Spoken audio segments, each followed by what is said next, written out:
Hi, Ricky here from Tech Talk. Today is our final review on the iPhone SE. So this is Apple's latest device and is the special edition. So first of all, let's start on by having a look around the device. On the right hand side here, you're going to see your two antenna bars. You're going to see a SIM card tray there. This takes the Nano SIM.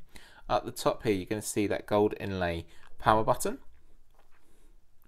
Moving around to the left hand side, you're going to see your vibrate switch and two little switches as well for your volume rockers. Again, you're going to see your antenna bars.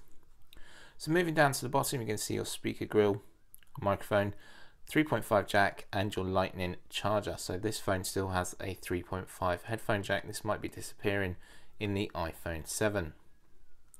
So on front, you've got your selfie camera, your microphone and your sensors. You've got a touch ID here. On the back, turning around, you've got a gold inlay of an Apple logo there, and the only way to tell this apart is either the rose gold color or this little badge here that says SE. So up here you've got your 12 megapixel camera with a little mic and a dual tone flash and 4K recording, which is turning out to be really good. So that's about the phone and around the outer edge. Let's jump in. So Touch ID, it does work very nicely there.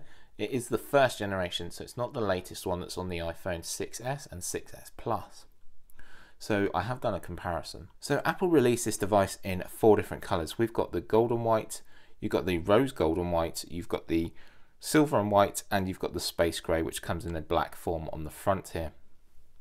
Comes in 2 storage types. So we've either got a 16GB model.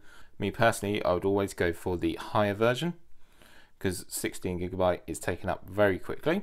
So if I just jump in here, jump in settings, general, then about, you can actually see we've only got 7.9 gig available, which is really low, but there is some 4K footage taken on this phone. So remember, 4K videos are going to eat up that data really quick that's available on your phone to use. So maybe the 64 gig option will be wiser for you. So 16GB is starting at $359, so it's not too bad. It's a mid-range price for a smartphone. It's quite expensive compared to other devices that are out there, so bear that in mind. So this phone is running a 4-inch display and the most powerful 4-inch smartphone Apple reckons. That's what they're playing in their TV advert. So it's a multi-touch IPS display. So resolutions, it's 1136 by 640 with a PPI of 326, so it's not too bad, compared to 401 on my new iPhone 6s and the 6s Plus. So turning around to the side, you can see the side profile here. It's only 7.6mm thick, which is not too bad compared to 7.1 of the iPhone 6s and the 6s Plus. And it weighs 113 grams.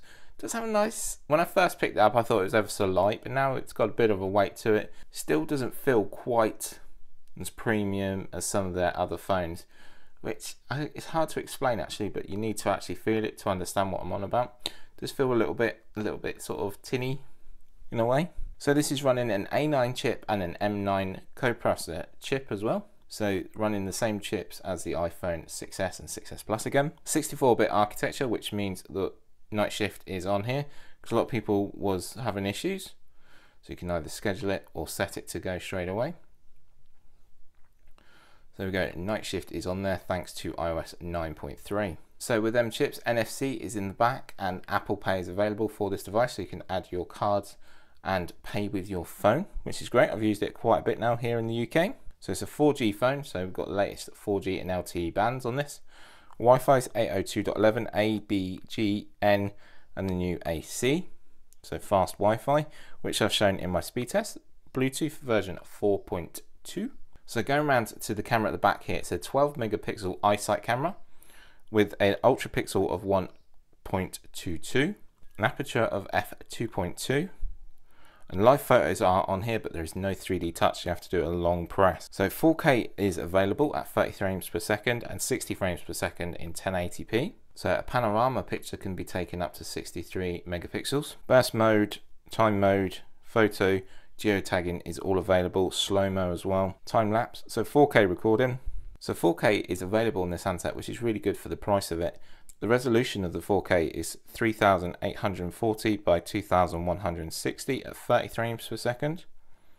Then at 1080p recording, you can either choose 30 frames per second or 60 frames per second.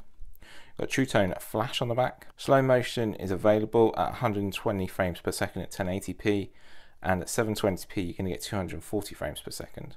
So moving on to your FaceTime camera here, it's a 1.2 megapixel camera, which is the older generation compared to the 5 megapixel camera on the newer devices. The aperture is a little bit different as well. It's a 2.4 aperture on this device, whereas it's a 2.2 on my device. You get your retina flash, so the whole screen will loom up and take your photo for you with that flash. 720 HD recording on the front there for video recording. Face detection is available. So talk time, you're going to get out to 14 hours on this device with 3G compared to 24 hours on the iPhone 6s Plus, but you've got a bigger battery and a lot more time. The battery in this is only 640 milliamp hour battery, so it is a very small battery compared to the iPhone 6s and the 6s Plus. But that is due to its screen size as well, so it doesn't have enough battery room in the back here. Standby time is up to 10 days. Internet use, you're going to get 12 hours over 3G and 13 hours over 4G, and up to 13 hours on Wi-Fi.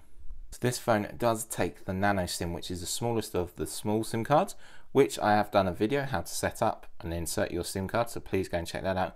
But just looking at the display, it's really bright actually. If I just turn this up, it's near enough on its brightest. It does seem nice, bright and very vibrant here. Seems nice and fluid. Against the speed test, it works really well. So we've got a notification area, you've got your today view, Siri is on here as well. You've got all your health, so it can count your steps. So I've been testing it now for over a week and it's been really great. Actually, the SE, it does stand for special edition, and I thought it's not going to be that special, but it actually has turned out to be rather impressive from Apple. It's a shame they haven't updated the phone as such, the look of the device, but I know I showed it to a couple of people and they said it's like an iPhone 5 or a 5S. It does, but what's inside is a lot more powerful. So one of my questions I had with this phone when I first got it out, is it too small? Is it too small to go back to a 4-inch display? For me, as you all know, I am visually impaired, and for me it was quite difficult. I had to bring it a lot closer to me to read it and to especially use the keyboard. So if I just bring up Safari here and jump in here, the keyboard is very small but it's very compact. You can actually reach it everywhere, which is nice. With one hand you can actually reach everywhere. See, with my iPhone 6s Plus, it's a bit hard to reach everywhere. So that is a nice thing there. So it's a shame the one thing they've missed out is the 3D touch. 3D touch is great. That's where you can like press on settings and you can jump in, change your Wi-Fi, change into low power battery mode, go into contacts to call a contact quickly or send a quick message as well. So 3D touch is available on this phone and it works as live photographs. So if we go on to one of the photographs, if you've taken a live photo, what you do is press and hold quite firmly for a long time and then you'll see the photo move. With my iPhone 6s Plus, what you do is press and hold it and the photograph will come to life as it knows that I'm pressing deeper on the display, a bit like the Apple Watch. So for £360 here in the UK, is the iPhone SE worth the buy? Me personally, for a 4K phone with a 12 megapixel camera, I think it's actually on the borderline. If you want an upgrade and don't want to spend so much per month, I noticed the iPhones now are creeping towards that £40 to £42 per month, which is quite expensive. This is available for £27 per month, which is quite a drop for a lot of people, and you do get that great camera. Some of the other great features, you have got Touch ID. Yes, it is the older generation, but it is there, so it makes your phone more secure. You get the night shift mode, which is a lot of people were upset that it didn't work on their device on my previous videos on my other channels. Get a nice looking phone. Yes, you've already seen it and it's already been out for a couple of years, but that rose gold does make it a little bit different if you go for that one. But I do like this white and gold. So my only little issue with this device are these buttons. They're very loose.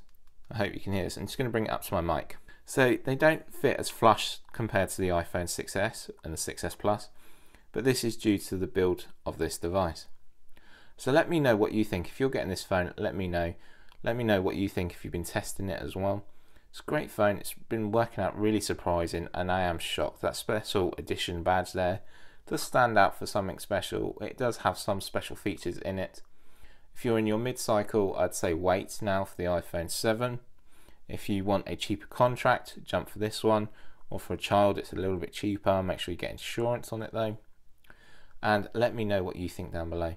Thanks always for watching my videos. It is very much appreciated. Any comments will be more than grateful, and I'll always try and get back to you. So I will see you in my next video. Bye for now.